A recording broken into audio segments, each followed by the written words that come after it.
In a dark underground parking lot, a gang of superpowered villains is attacking one of their own, Jack. Why? Jack failed to eliminate his target, a man named Walter Locke, also known as Payback. Jack had only managed to harm Payback's family. Just as things seemed dire, Payback himself appeared, taking down the villains and even battling one who was nearly invulnerable in a brutal hand-to-hand fight. In the end, Payback defeated them both, leaving Jack as the sole survivor, whom he avenged by taking his life. Shortly after this gruesome incident, the police arrived and arrested Payback. But this tale doesn't start here. It all began with a global disaster called the Pulse. This catastrophe was caused by people using nuclear weapons in war, resulting in the loss of billions of lives. Additionally, worldwide protests erupted as resources grew scarce. Some survivors, though, went through genetic changes that gave them superpowers. But instead of using these powers for good, they often stirred up chaos and riots. To restore order, the United States government passed the Super Law and built a special prison called San Tiburon to detain superpowered criminals. Payback is one such vigilante avenger who has taken the law into his own hands, eliminating more than 50 criminals. He's now destined to spend the rest of his days in San Tiburon. But what's happening inside this prison? Rumors of inhumane treatment have circulated, with Devlin overseeing it. In an interview, Devlin refutes these claims and insists that no prisoner has ever escaped during his tenure. Overwhelmed by the questions, he abruptly ends the interview, leaving us with more mysteries to unravel. After some time, Payback arrives in Santee, the notorious prison for superhumans, along with other inmates. His sole purpose in coming here is to eliminate the superhuman prisoners. Among them is Diego, who possesses the unique ability to share emotions and feel the pain of those around him. The guards are skeptical about his survival in a place filled with dangerous criminals who are essentially biological nuclear weapons. This prison is a melting pot of superhumans, all affected by nuclear radiation. Some inmates have powers like controlling electricity, telekinesis, or shooting laser beams from their eyes. The most infamous prisoner possesses the ability to manipulate other people's minds. To keep these superpowers in check, Santee employs a security system called nullies that can neutralize these abilities. The guards have placed nullies in the prisoners as ankle restraints. Devlin, the overseer, warns the new prisoners not to make any moves without permission, as this is his domain. Later, the inmates gather in the courtyard under the watchful eyes of the guards. Here, Payback crosses paths with Jim, the brother of someone he killed. They engage in a brutal, superpower-free brawl, in which Payback ultimately wins.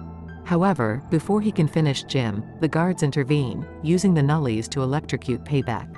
He lies on the ground, receiving a beating from a guard who claims to have super strength, and both Payback and Jim are taken to the infirmary. Diego, on the other hand, meets another prisoner named Gordon, who has the power to control electricity.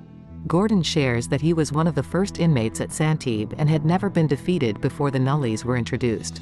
As they walk through the prison, Gordon lays down some rules for Diego to follow to avoid trouble. Diego, curious about the Lobe, mentions hearing horrifying stories about him, like controlling a woman's mind to make her kill her family or using telekinesis to force a man to pull his brain out through his nose. Gordon explains that without the nullies, the Lobe is unstoppable and advises Diego to stay far away from him. On the same day, the Lobe is taken to a dark room where his parole is discussed for the 4th time. He openly mocks the proceedings because he knows that as a dangerous villain, he's unlikely to ever be granted parole. Unbeknownst to most, the trial is nothing more than a ruse orchestrated by Devlin, who is planning to retire soon. Devlin seizes the opportunity to have a private conversation with the Lobe. He instructs the Lobe to transfer his money into Devlin's bank account, backing this demand with a chilling threat. The Lobe reluctantly agrees but requests a few things in return. Back in the infirmary, Dr. Isabelle tends to the injured prisoners. Among them is a peculiar sight, a headless prisoner who remains alive due to his remarkable regenerative abilities. Meanwhile, Diego, considered less dangerous than the other inmates, enters to handle the cleanup. Dr. Isabelle strikes up a conversation with him, sharing her appreciation for her work. She then moves to the next room to attend to the Lobe's psychological needs. In an unexpected turn of events, Payback bursts into the room and starts choking Isabelle, causing her to faint. Enraged, Payback is determined to end the Lobe's life, fully aware of the Lobe's sinister nature. The Lobe even taunts Payback about the cross on his face. Just as Payback is about to execute his plan, Diego arrives in the nick of time, interrupting the violent act. A fierce battle between Payback and Diego ensues, only to be halted by the arrival of a guard. Word of this incident quickly spreads throughout the prison, earning Diego the respect of all the inmates for bravely confronting Payback alone and saving the Lobe. Darius, the Lobe's right-hand man, escorts Diego to the Lobe's cell. Even the Lobe acknowledges Diego's heroic action and attempts to convince him to become friends in prison, suggesting they exchange favors. Meanwhile, Devlin's assistant, Felicia, stumbles upon Devlin's corrupt deal with the Lobe. To cover it up, Devlin promises Felicia a promotion after his retirement while simultaneously threatening to terminate her if she exposes his misconduct. In the days that follow, life in San Tiburon proceeds as usual. Gordon, who has been imprisoned for a decade, requests another shot at parole. Initially polite, he tries to answer the questions honestly, indicating he's learned his lesson. However, the court relentlessly questions his place in the community, infuriating Gordon. This mounting frustration results in yet another denial of his parole request, despite his impeccable behavior in Santib. He is left disheartened and devastated by the trial's outcome. Darius hands an object to Gordon while secretly plotting to take down Payback in the prison yard. Seizing the chance for revenge, Gordon sheds his prison uniform and uses the object to unlock his ankle cuff. Climbing onto a table, he pulls a wire to recharge his body and swiftly eliminates a guard. Then, he uses his powers to disable the prison's electrical system, rendering the nullies ineffective. Chaos erupts as prisoners engage in violent clashes once the nullies stop electrocuting. Payback is disappointed that no one seems eager to face him. When power is restored and the nullies become functional again, all prisoners are electrocuted and forced back into their cells. Remarkably, Gordon manages to avoid capture and reaches the infirmary, gazing at the outside world. He expresses his weariness of being imprisoned when, suddenly, Morales attacks him from behind. She receives an order from Devlin to kill Gordon for inciting chaos, but she hesitates. Eventually, she complies and punches Gordon to his death. News of Gordon's demise spreads throughout the prison, with the official report citing an accident of him falling from the roof during an escape attempt. 12 people lost their lives in San Tiburon that year, but Devlin remains silent on the matter. Later, he introduces Diego to the prison's torture chamber, where time seems to pass agonizingly slowly. Devlin believes the riot was masterminded by the Lobe and suspects a hidden connection between Diego and the Lobe due to their closeness. In response, Devlin pressures Diego to share every detail he knows about the Lobe, warning that failing to do so could lead to his stint in the torture chamber. Unable to extract the desired information from Diego, Devlin pays the Lobe a visit in his cell and warns him against entertaining escape ideas. He orders the Lobe to expedite the money transfer, well aware of the Lobe's limited options. The Lobe reluctantly agrees but requests additional time, as the task isn't straightforward. The next day, a team of guards, along with a technician, descends to the basement to repair the prison's electrical system, which was destroyed by Gordon. Meanwhile, the prisoners each receive an envelope from their families containing a cherished photo. Amidst this moment of connection, the Lobe manages to acquire a tablet to devise his escape plan by creating a cunning virus program. Payback, on the other hand, uses an object to etch a cross onto his face, signifying a personal transformation.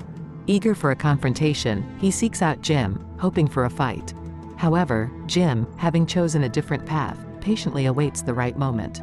Diego pays a visit to the Lobe, seeking assurance of the Lobe's help in escaping the prison. Yet, the Lobe remains tight-lipped about his intentions, leaving Diego frustrated. On the day of Devlin's retirement, he designates Captain Brody as the new prison supervisor, a decision that disappoints Felicia deeply.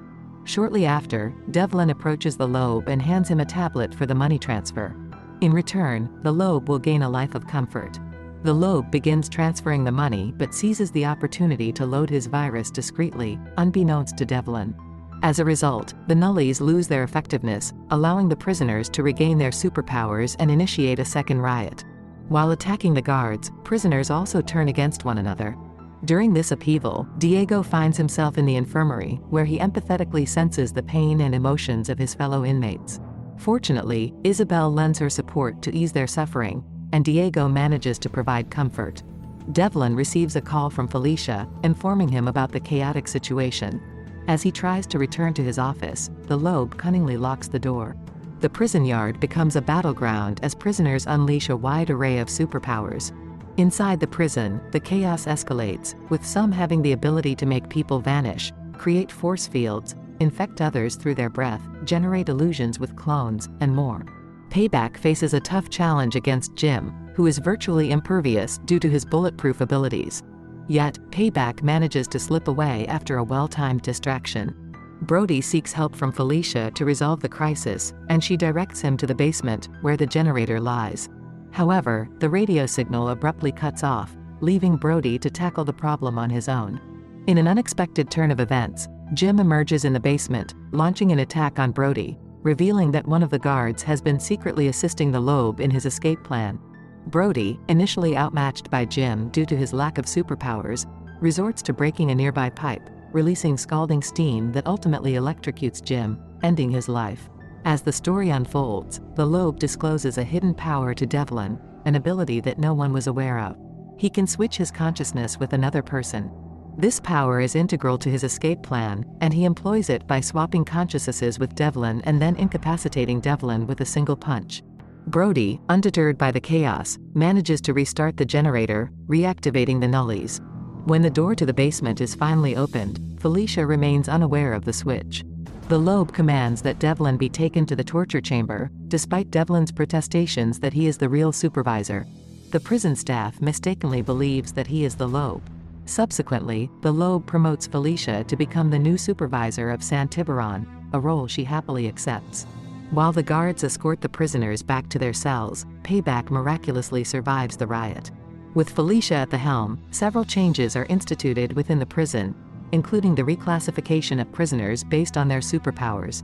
Due to this change, Diego is scheduled for transfer to another prison since he is no longer deemed a significant threat. Before departing, he expresses his gratitude and bids a fond farewell to Isabelle. In a separate decision, Brody opts to leave his job at Santib, and Diego walks away from the prison. Darius is released upon the Lobe's request, as he has refrained from participating in the turmoil, making it easier for him to secure his freedom. The movie concludes with Lobe and Darius embarking on a flight to Switzerland, where they intend to embark on a new life, armed with billions of dollars in the bank.